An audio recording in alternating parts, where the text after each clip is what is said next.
You're going to love this episode. Or hate it. Because that's the nature of the product we're looking at today in the Not Brand X.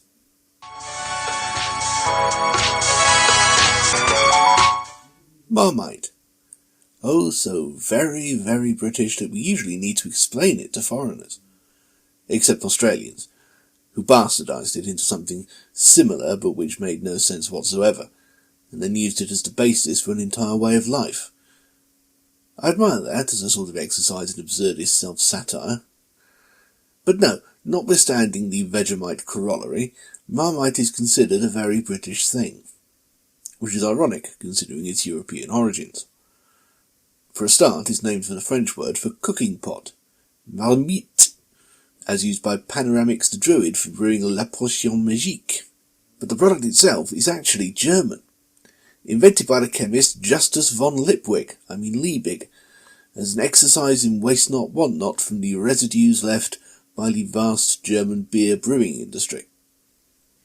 Essentially, it's the byproduct of brewer's yeast skimmed off the top of the beer barrels and rendered into a paste. It turned out to be edible and tasty. To 50% of the population anyway, but we'll come to that. And various further discoveries revealed it to be surprisingly nutritious to boot. Vitamins were discovered in the 1910s, and Marmite turned out to be full of the vitamin B complex that staved off beriberi, just in time for World War I, where it became a staple of the trenches. Then in the 30s, one Dr. Lucy Willis discovered it was keeping the symptoms of anemia down, and worked out folic acid. Its concentrated nutrition has even helped in famines and things. Marmite has saved lives. Not that that makes any difference for some people. Marmite's main and eternal place in culture, British culture anyway, is a shorthand for something there wasn't a word for until it came along. To be Marmite is to engender reactions solely on the extremes. To be either loved or hated, and nothing in between. The thing about Marmite is that it's very. That's the entire sentence. Marmite is very. I know I have one or two American viewers, and maybe a couple of other people who for whatever reason have just never tried Marmite, so I'm in a position of trying to explain it. I mention this just so they know how weird it feels having to do that. It's like describing clouds. Not specific clouds, not their shapes, just clouds as a concept. So Marmite's flavour is not strong, in the Scoville sense of the word, but it's powerful. A salty umami, probably the ultimate umami, that asserts itself strongly on your tongue. It's not overwhelming, unless you spread it thick, which do not do that. I had a grandfather who spread it like jam because he didn't seem to know otherwise. No, bad. Spread it thin, because the taste is powerful. And as obviously it's too powerful to be ambivalent about. Either you enjoy the taste, or you don't. Either it works for you or it doesn't. It's a zero-sum game. And that makes it hard to market. Initially, at least. In the very earliest of days, they tended to concentrate on its increasingly long list of healthsome properties, outright describing it as a health food on the lid at one stage. Notice also the spreading device. Management accepts no responsibility. Failing that, the angle was usefulness as a food additive, to add piquancy to gravies and stews, particularly during the powdered egg years of the Second World War, when flavour could be hard to come by. Failing even that, they lent on its perceived appeal to children. This Australian advert even positions it as a tasty sandwich-filling Lucozade equivalent. In the immediate post-war years, Marmite was a family friend, a quick and easy way to make a beef stew taste interesting while sneaking in lots of extra vitamins. It was pitched fairly and squarely at the Macmillan-era pinny-wearing housewife and mother. Sandwiches barely got a mention. While the novelty of Marmite as a stew enhancer eventually wore off, targeting the archetypal housebound mum was still the basic pitch strategy in the early 80s. The operative word being strategy. It's not that Marmite was considered a kid's food so much as it seemed like the best way in a tactical sense to convince people to buy it. It became the growing up spread in the 70s.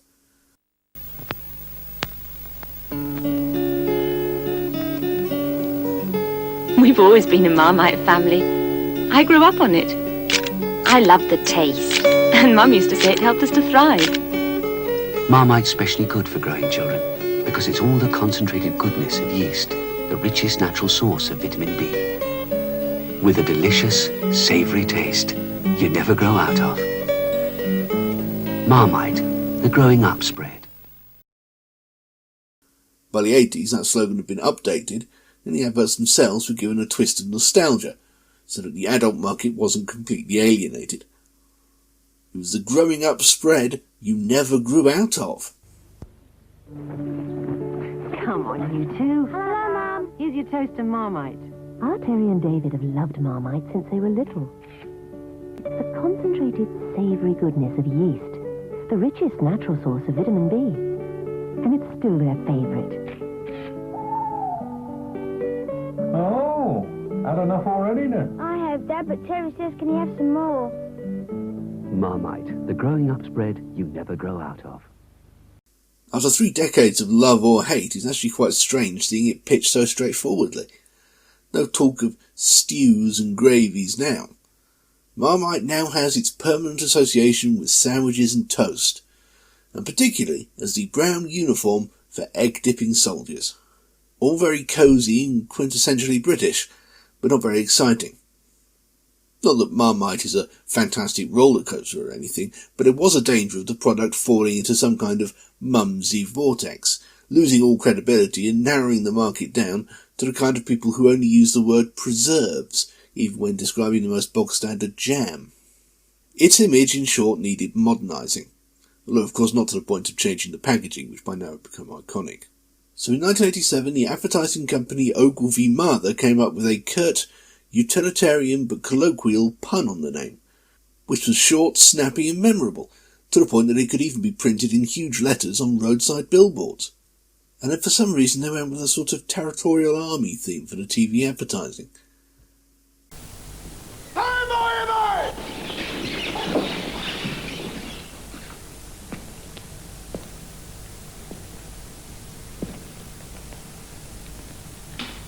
Where's yours? With his mate, sir. Whose mate? Our mate. Your mate? My mate. My mate? My mate. My.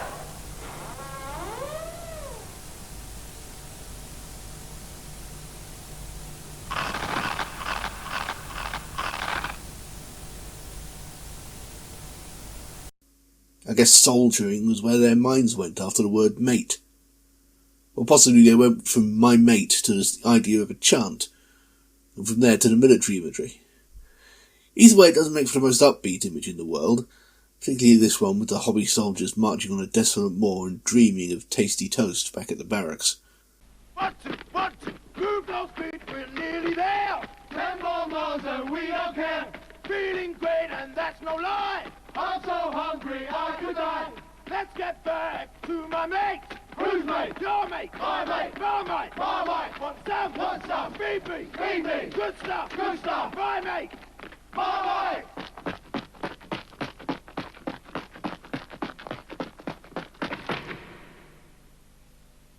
It wasn't long before the spread went back to civilian life, at least in the abstract. What mate?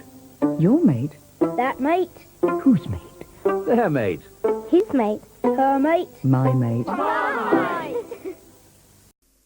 The army setting might have been a dead end, but my mate Marmite stuck like glue.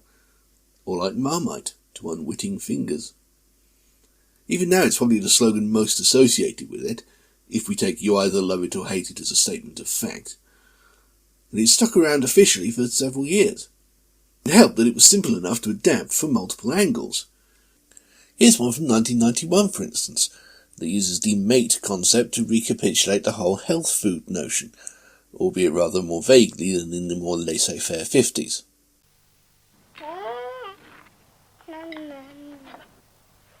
Mama. Mama? Anna. Mama? Mama. Mama? Mama. Marmite. Marmite is made with yeast, one of the richest natural sources of B vitamins. Marmite, her mate, your mate, mates for life. And then this one from 1992 is unavoidably reminiscent of some kind of fever dream, as if you're lying in bed with your head swimming, having tried and failed to force down a few soldiers and some Lucozade, and without warning or even any identifiable transition, reality suddenly becomes this. You're out on your own. Got the lot. You're simply divine. You're so chic, quite unique. You see, to me, you're a dish that's nutritious, deliciously fine. It's not surprising. You helped us grow. So appetizing. Nothing's changed. We want you so. You've always been a star. Marmite, yes you are. Marmite, you're so great. Marmite, you're my mate. Marmite. They really got into their stride in the mid-90s, however, when someone discovered Low Rider by the billion-member 70s funk band War, with its percussion that sounded like someone tip-tapping on a jar lid, its minimal lyrics that fitted the slogan perfectly, and its catchy and memorable horn motif.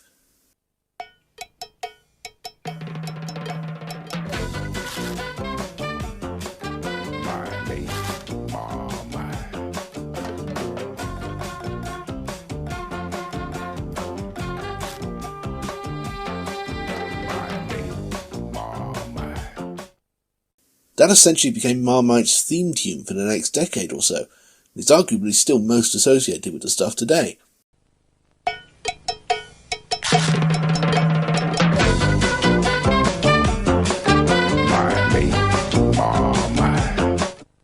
All quite heartwarming, really. That wasn't going to last. It's around about this point that someone realises the fundamental truth of Marmite. Or more accurately, because it wasn't as if it was a secret, realises that truth can be used as an advertising angle. And so the first Love It or Hate It campaign was launched, in the form of competing ads that ran as bookends to breaks, usually starting with the positive one because it was already familiar.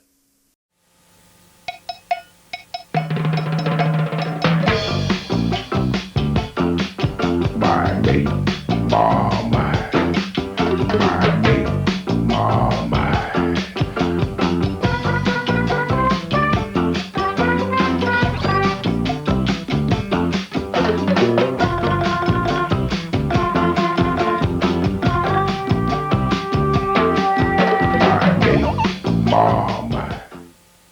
5 minutes later,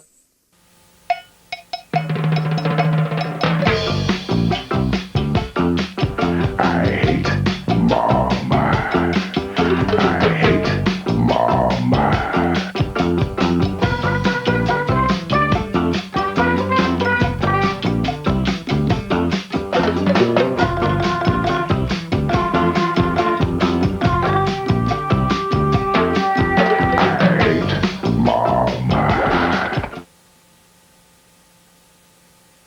'Initially it was a little bit confusing, a set of adverts for a product professing its hatred for that product, but the nature of Marmite gave it context, and the black stuffs never looked back. Sanity might lurk in that direction, you see. Just about every campaign since has centred around, or at least mentioned, the eternal dichotomy. In 1999, a tasting session escalates into madness. Madam, can I interest you in trying some Marmite today? Special promotion by us. Would you like some Marmite? Thank you. Yes, Not again. Can I get you to try some Marmite? one more. Yeah. I don't want to. And the taste buds may have changed just taking just one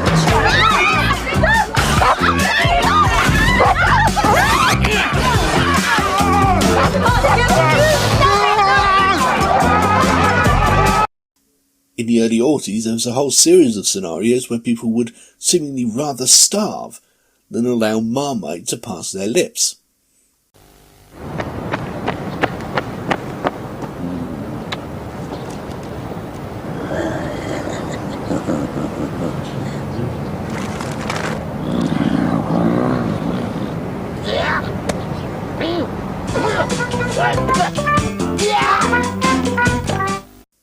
or alternatively weren't put off from it by the most harrowing bathroom sounds.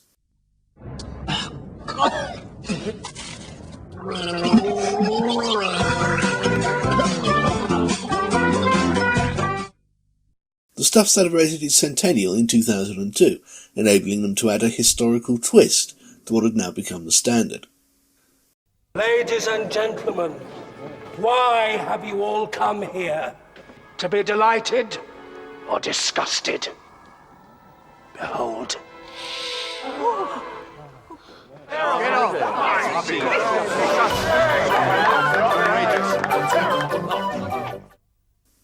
To be fair, eating it with a spoon is insane.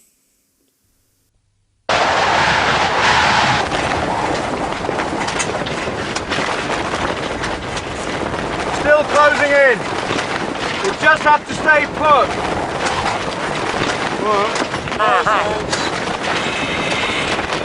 Last time it was like this, we were stuck for a month.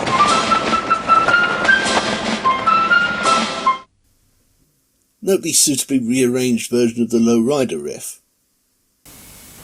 Hello, it's breakfast time. I'm really hungry. I said I'm really hungry. Where's my breakfast?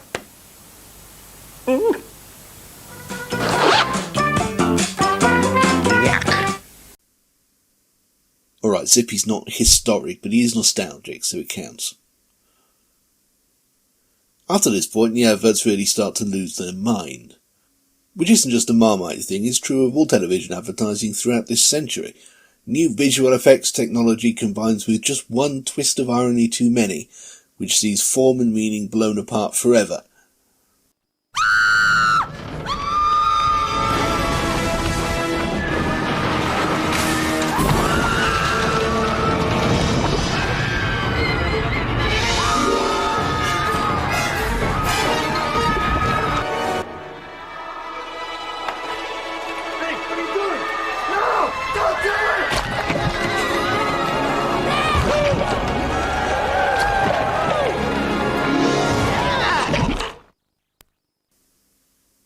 See?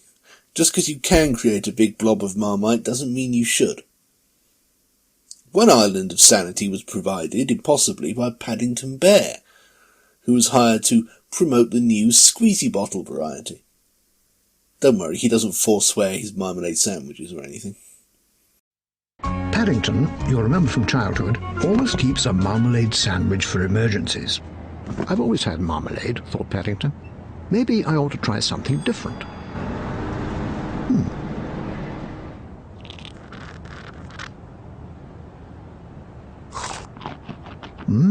Really rather good. Hello, would you like some?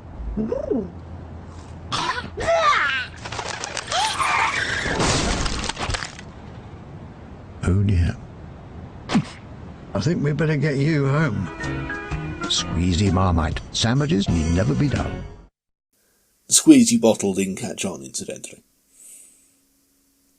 2010 was an election year, so that made for an obvious twist on the formula, as Marmite brought out 2 full-length party election broadcasts for the rather dramatically named Hate and Love parties, which were too long to include here, but did at least provide some exposure for Dolly Wells.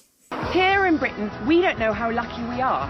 Here we can buy as much Marmite as we like. If we want to put it in our cereal in the morning or our pasta in the evening, nobody can stop us. If we want to smear our naked bodies in it and run around the house squealing, it's perfectly acceptable, because we live in a free society. While they were doing this, over in the real election, the BNP, because they managed to qualify for a broadcast that year, compared themselves to Marmite in a famously low-quality film consisting of melting frog Nick Griffin declaiming behind a desk on what appears to be camcorder footage with sound quality even worse than mine. You can look for it yourself if you can stomach it.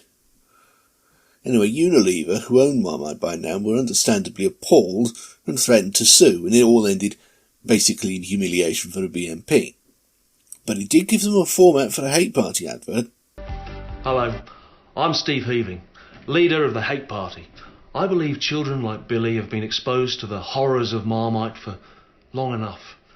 It's time to elect a government that protects its youngsters and teaches them the facts. Facts that no one wants to hear. The BNP missed the point, of course. They do not qualify as an acquired taste. You don't either love or hate the BNP. You either hate them or you're a fucking c***. After this, the wheels come right off. There's a campaign with the CGI frog and snail, which was apparently a confused attempt at reintroducing the Marmite as meat enhancer concept, only it made no sense, and the slogan seems to have forgotten what hate means, or that it means anything. Jeff, why are haute cuisine menus always in French? No idea. Your sausage with Marmite onion gravy doesn't taste any better in French, does it? Le sausage avec Marmite onion gravy. Dave, I stand corrected. That sounds absolute mind-blinding. Haute cuisine? Haute cuisine. Love Marmite recipes. They've tried hypnotising people into liking it, they've sexualised it, hippified it, made special forelock-tugging editions for the Queen, twice. And the latest campaign involves inviting pregnant ladies to interpret their ultrasounds in terms of yeast extract, which is unsettling on at least 3 levels, possibly more. A recent scientific study has shown that babies in the womb may be able to taste what their mothers have eaten via the amniotic fluid. So we decided to carry out our own study. Here you go, madam. Sir? Oh, it's not for you. She loves it. It's so weird. It's not that weird. I quite like it. Could be that your partner's genes have affected baby's reaction. Oh. Oh, look. She's so cute. I love her. Takes after me. Did you have to say that? Hold on. It's updating. Oh. So it's a hater? That doesn't look like a hater to me. Does it to you? Oh! Could you print me off some stills, please? Yeah. I think that looked great in the kitchen. Won't they? Yeah. Yeah. Or the downstairs toilet. Things have got out of hand. In delving into the nation's psyche, they seem to have opened up a hole in their own, and now they're plummeting unstoppably downward. What they need to do is stop worrying about the Great Divide, because that will always be there, bring back the lowrider jingle and just spread some, thinly, on a piece of toast and crunch. Stop trying to psychosociologically analyse it and just eat it.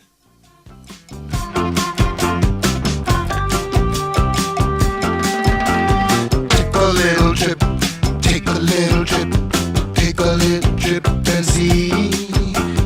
Take a little trip, take a little trip, take a little trip with me.